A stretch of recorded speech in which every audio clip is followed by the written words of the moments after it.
रविशंकर प्रसाद से खास बातचीत की हमारे संवाददाता आनंद प्रकाश पांडे ने, ये भी आपको सुनवा। बीजेपी के वरिष्ठ नेता और पूर्व केंद्रीय मंत्री रविशंकर प्रसाद हमारे साथ हैं। सर, स्टालिन के बेटे उदयनिधि ने सनातन धर्म की तुलना डेंगू मलेरिया से की है और कहा कि जैसे कि डेंगू मलेरिया को खत्म करना जरूरी है, वैसे सनातन धर्म को भी। ये बहुत शर्मनाक है, बहुत पीड़ादायक है और बहुत अहंकार की पराकाष्ठा है। उन्होंने दोबारा आज रिपीट किया है कि मैंने सही कहा है। मेरा कुछ बड़ा सवाल आपसे करने का है टीवी 9 के माध्यम से देश के सामने। सोनिया जी क्यों खामोश है? राहुल गांधी क्यों खामोश है? शरद पवार, उद्धव ठाकरे क्यों खामोश हैं? उनके पिताजी की तो आत्मा, बाला साहब की तो रो रही होगी या गुस्से में लाल होगी। और नीतीश बाबू, तेजस्वी यादव अपने पिताजी को लेकर के सिद्धिविनायक मुंबई में दर्शन कराने गए थे, दिखावा था। ममता जी दुर्गा पूजा पंडाल जाते हैं, जगन्नाथपुरी जाती हैं, दिखावा करती हैं। एक बात ध्यान रखें, सनातन को सैकड़ों वर्षों के इस्लामिक राज शासन ने इस देश में कमजोर नहीं कर सकने की हिम्मत दिखाई। अंग्रेजों के सैकड़ों वर्ष के शासन ने भी सनातन की जड़ों को नहीं हिलाने में सफलता पाई। सनातन शाश्वत है, स्थायी है, भारत की मूल संस्कृति का आधार है और सबको साथ देखता है। सनातन का सार क्या है? एक साधारण व्यक्ति, उसकी जात कुछ हो, गरीब हो अमीर हो, वो अपनी साधना से देवत्व प्राप्त कर सकता है। यही तो है सनातन। तो न समझते हैं, न समझने की कोशिश करते हैं, वोट बैंक के लिए किसी सीमा तक चले जाते हैं। और क्या विडंबना देखिए, आज इंग्लैंड का प्रधानमंत्री एक प्रामाणिक सनातनी है, डिक्लेयर करते हैं कि हाँ मैं सनातन धर्म में विश्वास करता हूं। और देखिए उसके मूल बिंदु में तो मैं एक ही बात कहूंगा, सनातन का अपमान नहीं सहेगा हिंदुस्तान।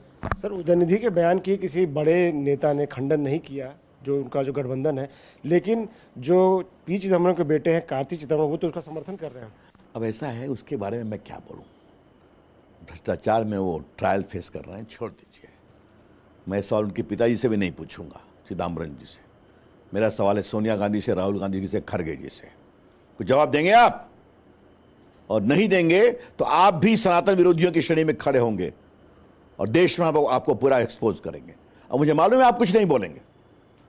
हम 2 दिन इंतजार किए ना, कुछ नहीं बोला, प्रतिकार भी नहीं हुआ, तो अच्छी बात है। देश में मुद्दा बनाएंगे हम कि ये घमंडिया संगठन है, गठबंधन है, जो भारत की अस्मिता, भारत के संस्कार, भारत की संस्कृति पर भी समझौता करता है वोट के लिए। राहुल गांधी मंदिर जाते हैं चुनाव के टाइम पे, वो भी खामोश है, खुद को बताते हैं कि वो धर्म का पालन करने वाले हैं। वो तो अपना गोत्र भी बताते हैं, अपना गोत्र भी कहवाते हैं ना। क्या दिखावा है? तेजस्वी यादव गए ना, ममता जी जाती हैं दुर्गा पूजा के पंडाल में, जाती है ना जगन्नाथपुरी में, मैं भी हिंदू हूं, तो क्या मतलब है इसका? कुछ तो बोलेंगे, लेकिन नहीं बोलेंगे, बस ये सवाल है। चलने दीजिए, अच्छा है। तो रविशंकर प्रसाद को आप सुन रहे थे। इस बीच उदयनिधि के बयान पर अनुराग ठाकुर का बयान भी सामने आया है। हिंदू धर्म को मिटाने वाले खाक में मिल गए, ये कहना अनुराग ठाकुर का। हिंदू धर्म था, है और रहेगा। विपक्ष को जनता सबक सिखाएगी, ध्रुवीकरण की कोशिश हो रही है, ये भी अनुराग ठाकुर की तरफ से कहा गया।